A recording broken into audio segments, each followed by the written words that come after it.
Hello, everybody. Welcome to another episode of The Squad Room. I'm your host, Garrett Tesla. I'm an active duty patrol sergeant in Southern California. Thanks for listening. I love that theme song. I know you're probably sick of hearing it after 41 episodes, but if you know me personally, you know that my favorite band in the world is U2, and that intro reminds me of U2 in a lot of ways, and it's just cool. It kind of gets me excited, and probably now for me it's like a Pavlov's dog thing, where it's kicking in every time I hear that. I know that I'm going to start talking soon. And I love to talk because obviously I have a podcast with a microphone and everything else in front of me. And it's not a blog, although I like to write as well. But anyway, today's guest, awesome guest. Man, I'm so excited for this one because I just got off the phone with him and we had a great conversation. And it's like, you know, a couple things you realize when you do something like this is you realize how... even though, like, my guest today is Officer Aaron Lohman, New York Police Department, NYPD, and, you know, obviously he's on the other side of the coast from me because, as I just said, I'm a sergeant in Southern California, exact opposite sides of the coast, but because we have the same job, because we have some of the same struggles with our health and fitness, we immediately connected and related, and it was like we were just sitting around having a club soda with lime. I'm not going to say beer because we're trying to get fit. A club soda with lime and just chatting it up. And, you know, I go kind of goo gaga.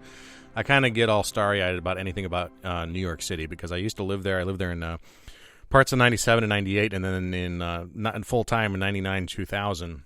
I left just about a year before 9/11. And I love that city. I love the NYPD. I love the East Coast. I was telling Aaron that, you know, even though I'm here in Southern California now, and I love it now after 15 years, I was a New Yorker born in the wrong state. And when I moved there from Colorado, I had no expectations of ever leaving New York City.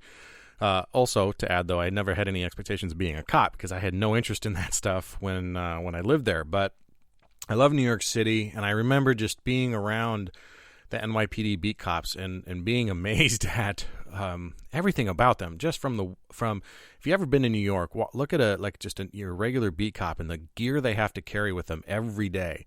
I mean, there some of those guys are kitted up in full SWAT kit for their entire shift if they're depending on their assignment. Other guys, your standard beat cop, they've got all sorts of gear that they have to carry with them because they have to walk everywhere. And then walking and standing in that stuff is just amazing. And there's some great books about NYPD. My favorite is I think it's called Blue Blood by William Conlon, who went to Harvard and then decided to become an NYPD beat cop in I think the Bronx. It's a great look into the NYPD. It's a little old now because I think it was written in the late 90s, but it's a great book, and you can check that out. Anyway, my guest today, Aaron Lohman, NYPD, known on Instagram and into the interwebs as Huge Fat Loser. And when I first heard that tag, I thought, I wonder what this is about because it sounds pretty depressing. But in context, you understand that Aaron is a big guy, 6'4", almost, and at the 6'4", and at the start of this 400 plus pounds. And he's on a mission to lose all that weight and to help inspire other cops and other people to do the same thing, and he's doing that. So he started this Instagram account and a blog to document his progress. And he got tagged in something with me, and I'll explain that later in the show, how we came to connect, but it was a great conversation. Before we get in the show, I want to encourage you to sign up for our mailing list. You can do that by either going to thesquadroom.net and signing up right there on our homepage. Or if you're mobile right now and you are so inclined, you can text The Squad Room, all one word, to 44222, and you get signed up right from your phone. I don't track your phone number or anything like that. It just connects you up. What will happen is you text The Squad Room to 44222 right from your palm of your hand. You'll get a prompt back to enter your email address. You enter your email address, and boom, you're on the mailing list. It really is good. And I got some exciting stuff coming up, and I know I've been saying that, but I mean it now, where I have some extra content that's going to be given just to the mailing list. There's going to be some giveaways. I'm staring at some of the giveaways right now in my professional recording studio, a.k.a. garage. And some other good stuff is going to come to that list soon. So, without further ado, though, I want to get into this interview with Aaron so you guys can learn about his story as the huge fat loser. Officer Aaron Lohman, New York Police Department. Thanks for being on the squad room today, Aaron. Hey, how's it going? It's great. I'm good, thank you. I learned about you not that long ago through some sort of Instagram algorithm where we ended up either either tagged on the same kind of post, or someone tagged you, and I started digging, and anyway, I came up with your Instagram account and was blown away. And then I traveled that back to your blog and started reading through your blog. I'm like, oh man, I got to get this guy on, because he's the guy on the other side of the coast doing the exact same thing I'm trying to do. Thank you. And not only that, you're in my favorite city in the entire world. So I'm on one coast, you're on the other, and I was like, I got to talk to this guy and find out what's going on, because you've got quite a story. Thank you. It seems like over the last 6 months to a year that this has really become something for you. So I wanted to get into it because I think it's going to be highly inspirational, motivational for anybody listening, and I think that a lot of people are going to relate to the two things that we're going to be able to talk about, and I think that we are going to be able to relate to each other on a lot of stuff too. Okay. So the reason I got into your Instagram is that it was your handle. Was your Instagram handle, right? Huge fat loser. Explain to me, first off, and explain to everybody else what that Instagram handle means. It's funny, when I first, me and my wife first discussed me doing this, because when I actually started, I had already lost 40 pounds. And I was like, I'm doing this really well. She's like, you should start a social media thing. And I started it, and I called it Huge Fat Loser. And she was like, that's so offensive. People are not going to follow you based on that. And I'm like, yeah, but I made myself this way. Like, I made myself overweight, and now I have to lose the weight, and I kind of have to embrace the fact that I've gained this weight, and now I need to lose it. Not only that, it's I think it's pretty catchy. Like, people see it, like you said yourself, you saw it, and you it intrigued you. And I think a lot of other people feel the same way. Yeah. I took it, well, I think the initial inclination is to take it as such a negative thing, right? Like, I'm a huge fat loser, but there's a comma in there, which you can't use on Instagram. A huge fat loser, huge fat whatever. You get what I'm saying? Like, kind of like the show The Biggest Loser. Like, it sounds offensive, but the point is that you're losing a lot of fat. You're losing a lot of fat. So let's get some stats from you real quick. How tall are you? I'm 6'4". And how old are you? I am 33 years old. 33. And so what was the top weight that you topped out at? 403 pounds. 403 pounds. And how long, do you think it took you to get there? And maybe clarify the question, but from when you would consider yourself fit to that stage? Okay. Before I went to the police academy, that was in 2006, I was overweight. I was 360 pounds. I lost 110 pounds.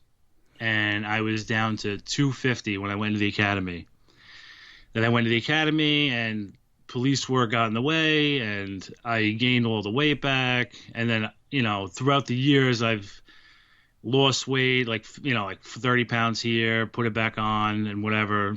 So, but then, finally, the last 4 years, I really honestly wasn't doing any type of exercise or eating right or anything. I was making my fitness just the least priority in my life. And then finally, come last November, the end of November, beginning of December, I was like, this is just out of control at this point. I really, really need to do something about this. And I gained a ridiculous amount of weight. Was there a specific event or moment when you realized that you needed to grasp control of this? I talked about on one of my first episodes, my kind of rock bottom where I realized this was when I was being interviewed on TV, and then I watched the interview back that night and thought, holy cow, who's this guy with 3 chins? Yeah. Who's this bloated, tired looking guy? That was kind of my mind. What did you have something like that? I've had several things happen to me over the last couple of years where I was I talk about one in my blog where when I was part of the gang unit, we were doing a search warrant on a 5th floor walk up, and I was on the back of the stack, and we had to walk up 4 flights, and by the time I got up there, I was pretty much dying, and I should have known then that I should have been on a diet, but nope. Instead, I went out afterwards and had pizza and ice cream and high-fived the team for a job well done, and I still didn't, get the hint. It wasn't until, like I said, around November where I started having like literal dreams where I was in a life and death confrontation, like a physical confrontation, not like a gun battle or anything. And like I lost and I got thrown off of the roof of a building, that I decided that, you know what, this is it. Wow. That should be enough motivation. What do you what have you done in the police department? You mentioned the academy in 06, you said. From the academy, I went to the 103rd precinct, where I did my rookie training, which was at the time they called Impact. Then from there, I went to the 113th precinct, which is South Jamaica, where I worked for about 8 years, and then I worked in the gang division for about a year and a half. I worked up in Harlem, and I also worked in Southeast Queens, the same neighborhoods. And then now I'm currently the assistant field intelligence officer in the 108th precinct in Long Island City. All right, so back to kind of that motivation of changing and realizing you needed something. What was the motivation that finally got you? Was it that dream of losing the fight? It was partially that, and my wife, believe it or not, she asked. Okay, it wasn't like one of the situations where somebody buys their wife an exercise bicycle for their birthday, and then it's like the worst situation ever. She legitimately asked for one, and I got it for her. And then not too much later, a guy that I worked with, his name's Alex. He's like, he does the 5-borough bike tour in New York City every year, and he's like, hey, who wants to do it? And you know what? In my head, I don't know what, I had a moment, and I was like, you know what? I'll do it. I have an exercise bike at home. I could get in shape real quick, you know? So then I went out, and I not only did I use the exercise bike, I bought a bicycle, and I started training for the 5-borough bike tour. And that's how, like, my fitness actually began. Like, I didn't start lifting weights or anything maybe until, like, maybe January or February of this year. And did you kind of just approach everything kind of like piece by piece? So you start with the bike ride, and then, do you now, or when did you decide, or do you have a concentrated plan for diet or for your weightlifting versus cardio? How did you come from being couch ridden, like you say, to now this, very motivated? You've lost a lot of weight, and now you're inspiring others. What's that process been like? At first I was like, okay, I'm going to take it slow. I'm going to ride the indoor bicycle like 3 times a week. And I did that for a month, and it was still cold when I was doing it. So as soon as it started to warm up a little bit, I was like, I'm going to go out and buy a bicycle. So I did some research actually to find like a bicycle that would fit me, because I'm 6'4". At that point I was over 350 pounds. So I found a bicycle, a nice one. And I began... Actually, I would ride my bike to the Long Island Railroad, where I get on the train, ride it to, it was like, 6 miles from where I work. And then I would get, back on my bicycle, and I would ride my bicycle from the train to where the precinct was. And I would do that back home too. And then at the same time, I was concentrating on tracking my calories, which I use the Under Armour app. And it's honestly, it's so great. Like, you have to track your calories in order to stay in shape. That's the MyFitnessPal, right? Yeah, it's absolutely amazing. And in terms of diet, do you have do you just count calories in, calories out, or do you do paleo or keto? No. Or mostly I do calories in, calories out. However, since I started lifting weights, I concentrate on, like, obviously, like, putting more of those calories based on protein in my body and, like, amino acids and stuff like that.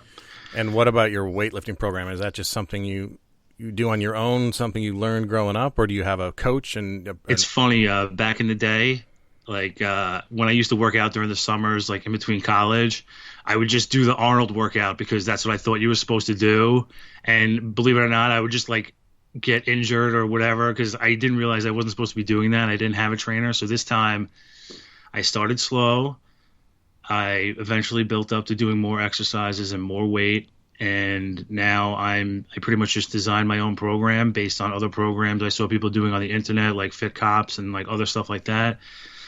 And now I'm doing, I think it's a pretty good workout. I mean, I've had people work out with me in the gym at work, and they've, had to call out the sick the next day.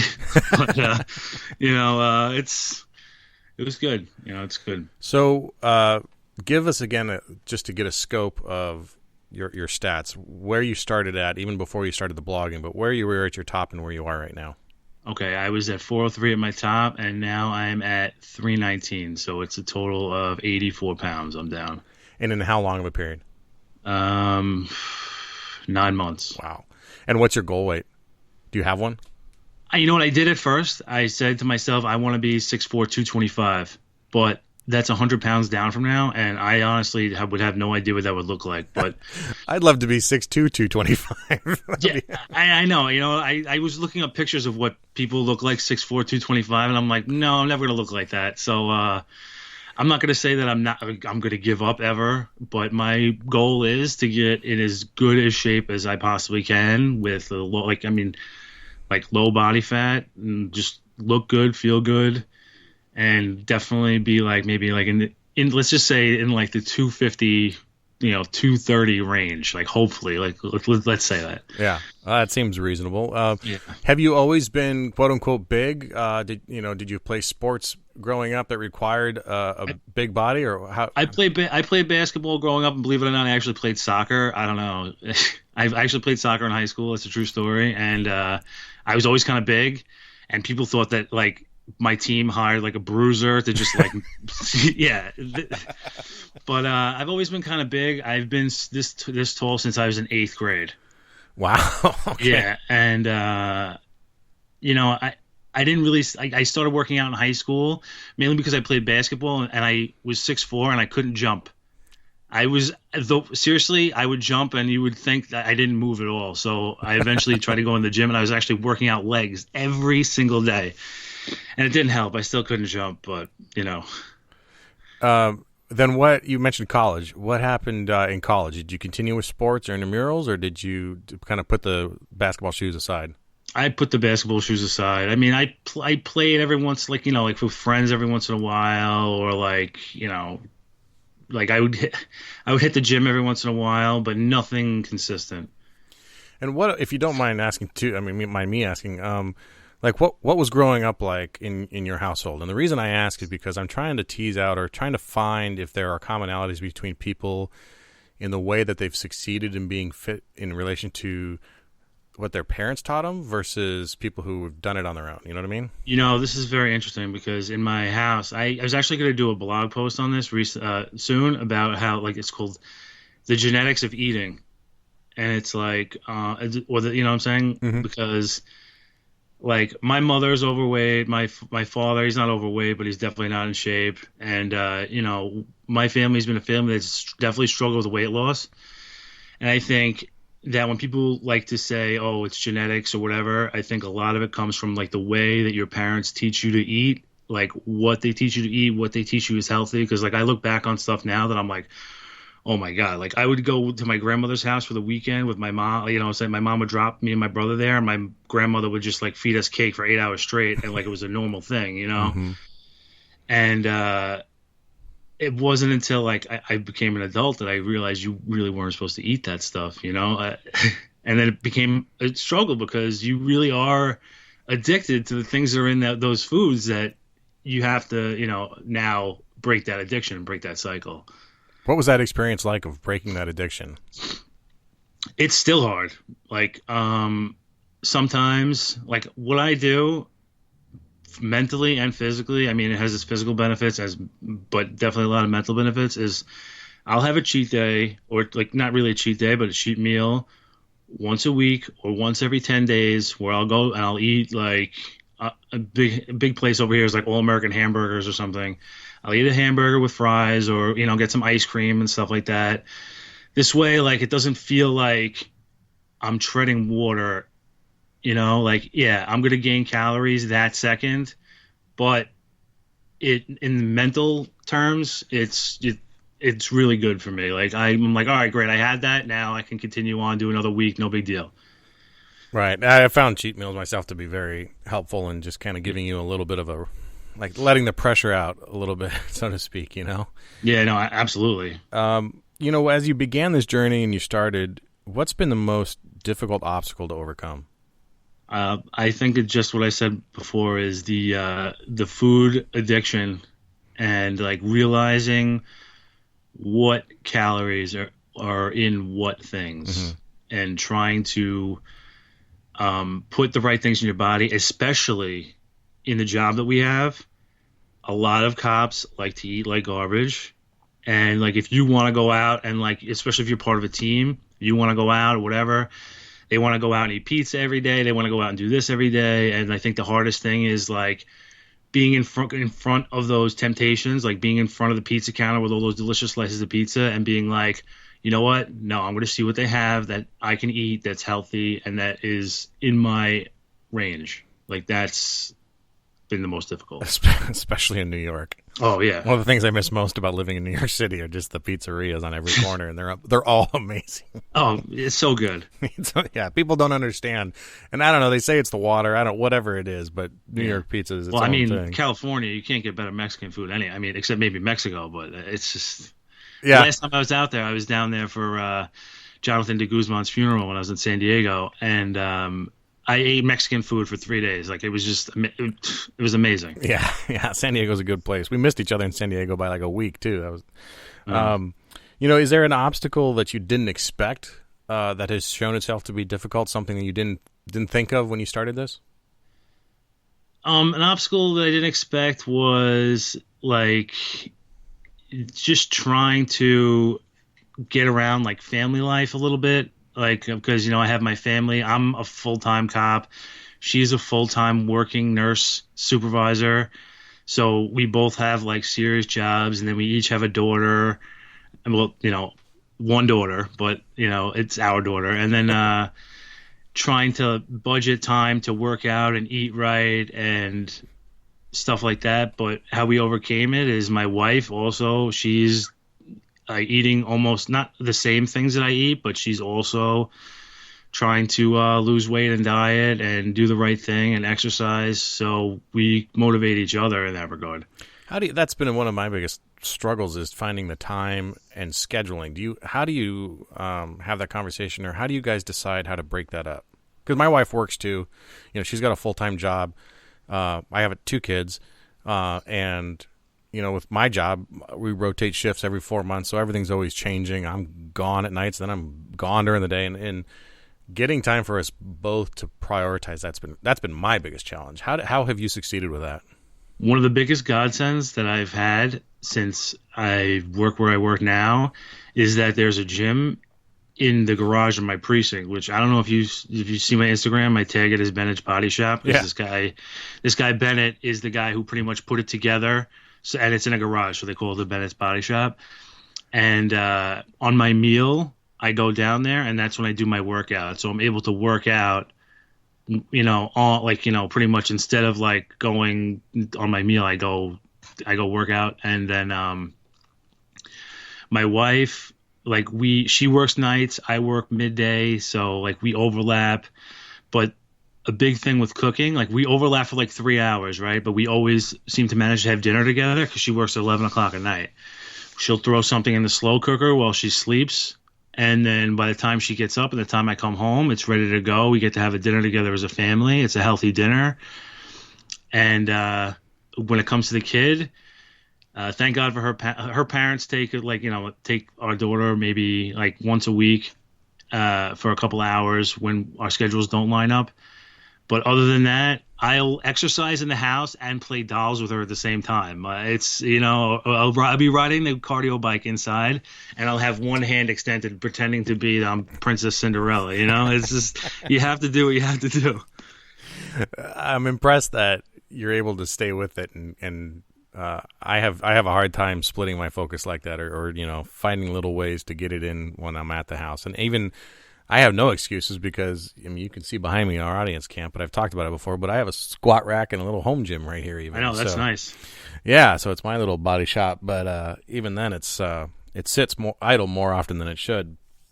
We talked about what are the obstacles, but is there anything that's been easier than you expected? Something you thought would be hard, but actually turned out to be a little bit easier?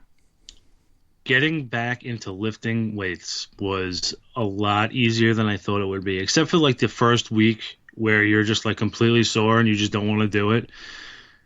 I've had a very easy time getting back into it. And I think the main reason is because I took it slow this time. Instead of trying to do too much at once, I took it slow. I eased into it, and now I I built up to the point where I work out pretty hard every day. Nice. And um, you know, I laugh at that because I'm just thinking about last week for me. I worked out once and I made up a workout that ended up just it was a leg workout, or it was basically Uh-huh. well actually it was a 40-pound single arm dumbbell snatches, Hmm. 10 each arm, and then an offside farmer's carry for 30 yards, and did that Right. for 10 minutes. Right, not that big a deal, but smoked me so bad that my quads were so sore for 6 days that I couldn't work out. I could, I guess, but I just couldn't Yeah, bring it happens myself. sometimes. Like the first time I did legs, I honestly had a hard time walking for I want to say close to 2 weeks, and I still did legs anyway the next week to ease into it. But yeah, it was rough. So, so your Instagram, and for people, I said it's at huge underscore fat underscore loser. You do a lot of like motivational and inspirational posts, and I think that you are definitely becoming someone who people look to for those, for that motivation. But where do you get motivation? What motivates you? Okay. What motivates me?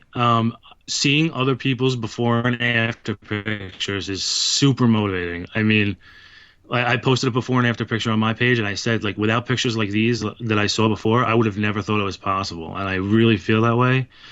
I mean, one of the best, like, you had her on, KP at Fit Cops. I mean, Fit Cops is like amazing. I following them, like, I mean, especially being a cop, trying to get in shape, having a family, like it all like comes in there.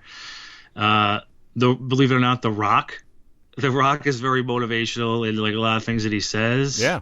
And other places I find motivation is other people trying to do what I'm doing. I mean, it could be just it doesn't have to be somebody famous. It could be anybody. Somebody that's just trying to do what I'm doing, trying to get their life together, trying to get on track. Like when I see that on social media, I love it. It motivates me to try even harder.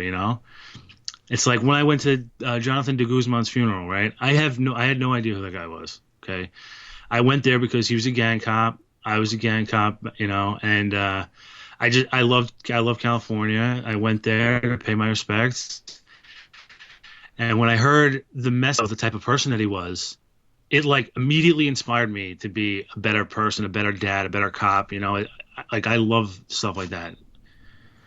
Very nice. And you now have not only the Instagram but the blog. What having gone through a little bit of that process myself, deciding to spill all of my stuff onto the internet with in iTunes with a podcast. But what was the process of you deciding that you wanted to share this journey with other people? I did it all relatively at the same time, and it was really like my wife who was pushing me. She's like, "Listen, you've done so well. I think it would be good. I think people should hear your message." And I agreed with her. So I just started an Instagram page. I started a blog, and I just went from there. And what's been the response and reception of those two platforms for you? From random people who read it or come across my Instagram, I mean, I've had very positive things. Thank God, haven't had any negative things said so far. I mean, I know that comes with the territory from people, but thank God, nothing so far. Guys I work with, I mean, whether they want to say it or not, they've definitely been inspired by things that I've done. I see people working out. People talk about working out all the time, and like, while they would never come up to me and be like, "Yo, dude, you've inspired me." I mean, I could definitely tell that like what I'm doing or what, but it's good. And I mean, the blog, they ribbed me a little bit. They're like, "Oh yeah, look at this guy. He's got a blog and an Instagram page," but whatever. I don't really care. I know the jokes. Yeah, exactly. They're like, "Oh, who do you think you are, Kim Kardashian?" It's like, I can only imagine, yeah. having lived in New York for a while, I can only imagine too the New York mindset of that too has got to be worse than out here. One guy says to me all the time, "Hey, look, it's Cop Kardashian." That's pretty good. That's pretty good. Yeah. I want to know too, have you implemented anything in your program that's other than just diet and exercise? We talk on this show a lot about like meditation. I do a lot of journaling. I try to use stretching or yoga even sometimes. Anything like that? Mainly just the blogging is good. And also, when I do my workouts, I actually track them in my phone. Like I'll be like, okay, I did this today, so I can keep track of how much I'm lifting, how much I'm doing, stuff like that. But other than that, I don't do any meditation or yoga or anything like that. I think if I did yoga, there's a lot of people out there that would really kill me for it. But no, I nothing else besides that. So you're into this now 9 months. You've yo-yoed in the past, up and down, struggled with it. Do you have, what are some of the lessons you've drawn out of this process so far? Okay. When I first lost weight to go into the academy, I lost 110 pounds. The way I did it was I totally crash dieted. I was still 6'4". I was 360 pounds. I was eating 1,200 calories a day and just doing nothing but cardio, not lifting, just cardio, whatever. Then as soon as I got out of the academy, I ballooned right back up. And I knew why, because my metabolism was shot. I totally did it the wrong way. And I've tried every diet, every fad diet under the sun, and it never lasts. The only thing, to me personally, this is just me personally, that lasts is calories in versus calories out. Eat less than you exercise, and take it slow. You know what I'm saying? Like if you try to do too much and you concentrate too much on the scale and trying to drop weight quickly, it's just not gonna work. Yeah. I think that's pretty standard and a good place for anyone to start from is just start focusing on what's going in. Yeah. No, absolutely. Have you tried any of those other things during those other fad diets? What have you tried that was not successful? I tried low carb diet, like zero carb diet, and it wasn't sustainable to me because it might work for some people. Like I said, this is not for, like, I'm not telling anybody what to do, but it didn't work for me because if I ate something like that wasn't on the diet, and I lost a lot of energy. My energy level, because I was working out and doing pretty much like zero carbs, I had zero energy. I couldn't work out. I didn't want to get out of bed. So then that didn't work. And then what else did I do? Like crash dieting doesn't work. I mean, I can go into my mother had gastric bypass surgery, and that didn't, it worked for a time period, but you really don't learn how to eat. So she gained all the weight back. I think that unless you learn that lesson of how to effectively treat your body like it's a machine and like use the fuel that you put in it, you're gonna have a difficult time. And what it's kind of a combination of other different questions, but we talk about those awesome New York pizzerias, and when you're standing there looking at slice of plane or whatever, and you're with the boys and you don't have a lot of options, or you're wanting that bad, and you're arguing with yourself. Where do you dig, and what do you dig into to, talk yourself out of that hole of wanting the bad thing? I say to myself, I'm like, do you really want to do this? Do you really want to just go back to the way you were, to the way things were? Think about how good you feel right now, and usually that works. Usually I'll just go they'll eat whatever, and then I'll just go somewhere else and get something different. Mm-hmm. So what's next for you? What's the biggest plan? I know you want to get down to 250-ish, but yeah. Has the blog and the Instagram page opened up other opportunities or things that you're looking at, or where do you the whole of Aaron? Where do you want to take it? The whole thing. I don't know. I'd like to continue the blog and try to inspire as many people as possible. Lose the weight. Get in shape, build, obviously, look good, feel good. Then eventually, after I look good and feel good, I want to get my personal training certificate and be able to take it to a whole nother level, actually start training people and coaching them on how to diet and what to do. I try to do that now. It's just when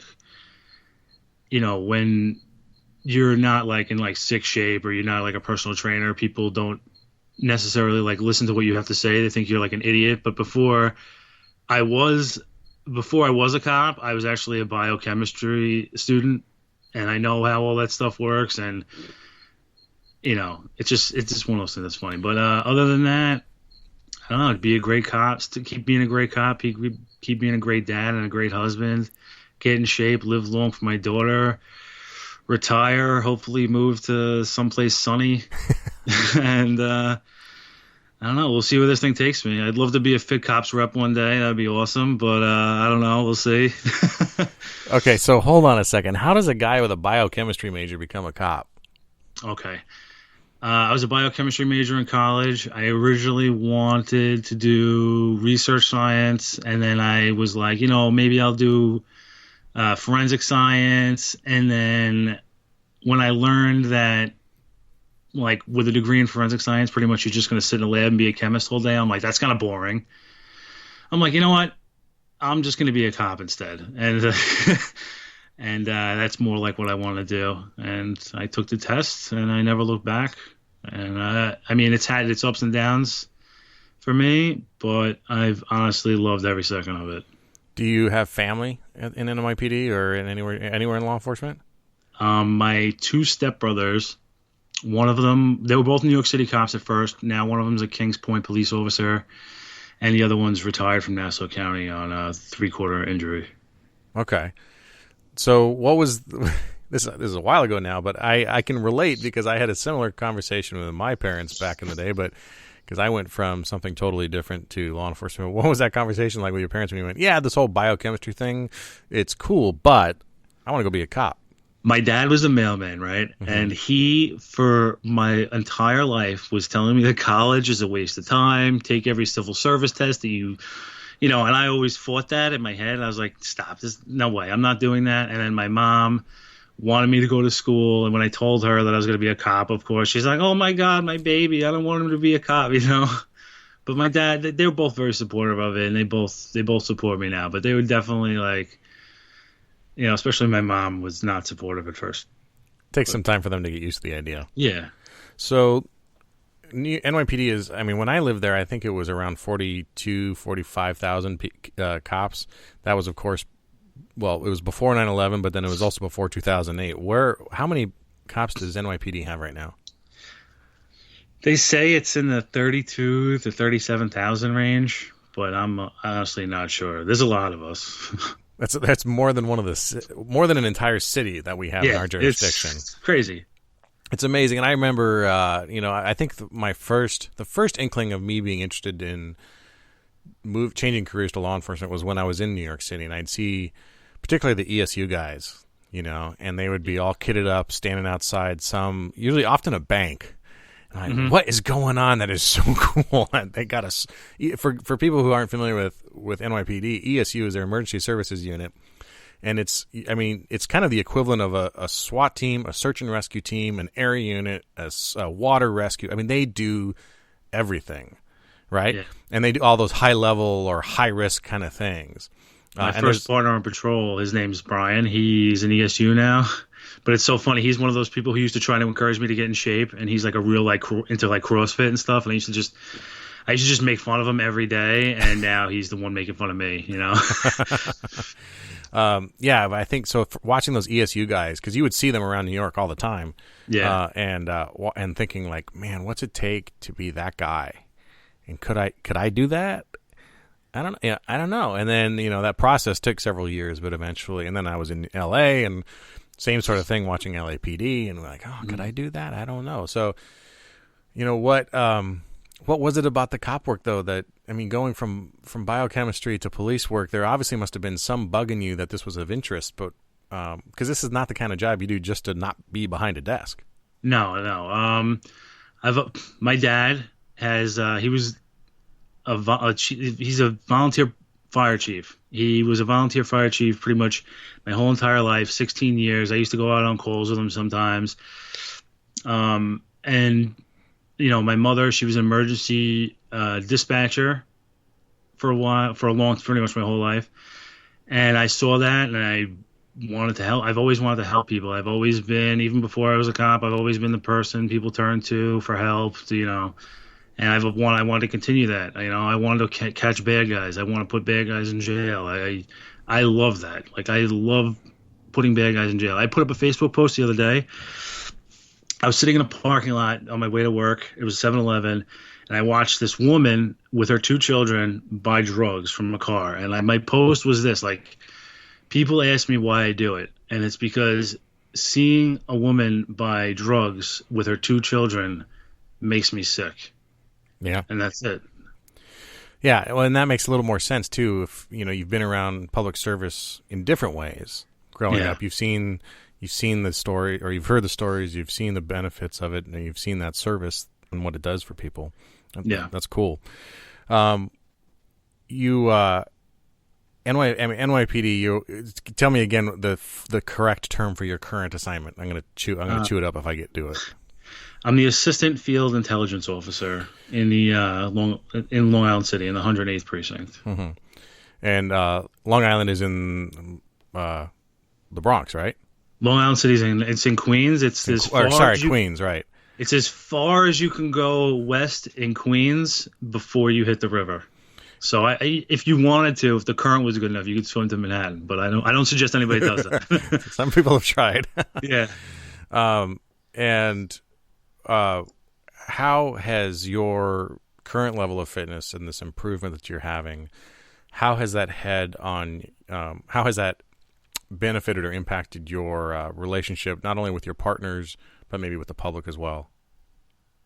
I mean, people definitely look at you differently when you're in shape. I mean, I always see this one image. It's a overweight cop with like a young kid, and he's laughing at this cop who stops him. And it's like, I understand why the public has that perception of overweight cops. Like, I get that. I got that the whole time I was overweight in uniform. And now, like, when you look better, people definitely respect you more. Like, like they're at least scared that you're to run on you.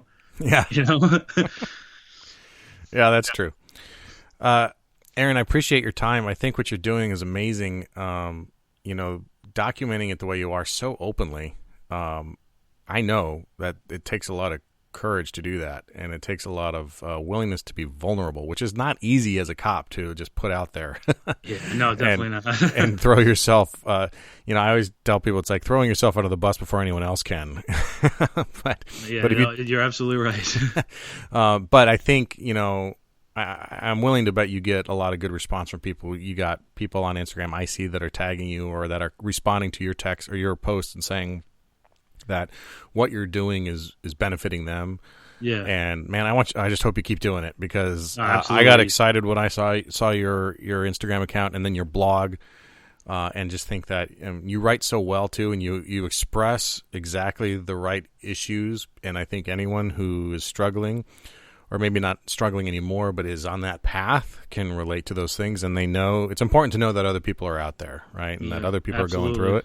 And like I said, like if you have any questions or whatever, anybody, just message me on Instagram and I will get back to you. I do it now. I message people. I give them advice all the time. So where can people find you on Instagram? Give us your blog, all that stuff. My blog is hugefatloser.com, and my Instagram is @huge, HUGE _fat, FAT _loser, LOSER. And if you direct message me on Instagram, or if you go to my blog page has a whole bunch of ways you can connect me and email me. Awesome. And we'll put all those in the show notes too for people who maybe not have that in front of them, or the ability to do that right in front of them. You can check the show notes at thesquadroom.net for this episode with Officer Aaron Lohman, Huge Fat Loser, and you can you'll be able to find all those things from there as well. Aaron, thanks for your time. Appreciate you hanging out with me this morning. No, it's an honor to be on this show. Thank you very much. It's an honor to have you. Thank you.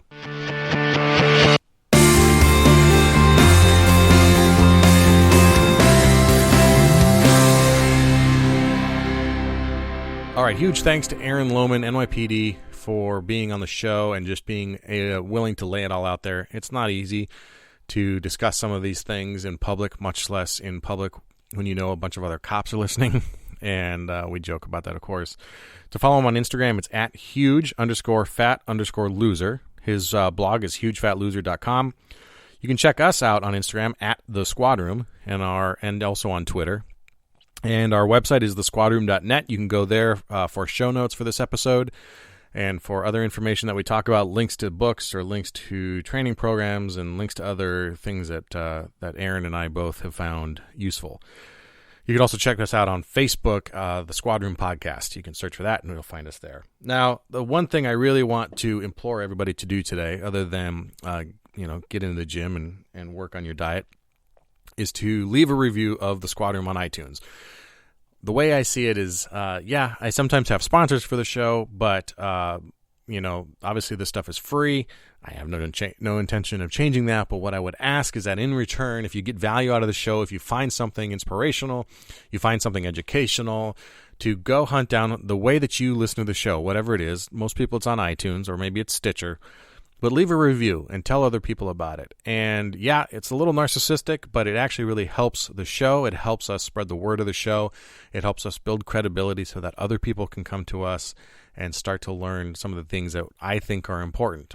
And I know that other people think it's important too, because the numbers for our downloads keep rising, and that's been awesome. And my purpose here isn't to break some sort of downloads records, because that's not going to happen.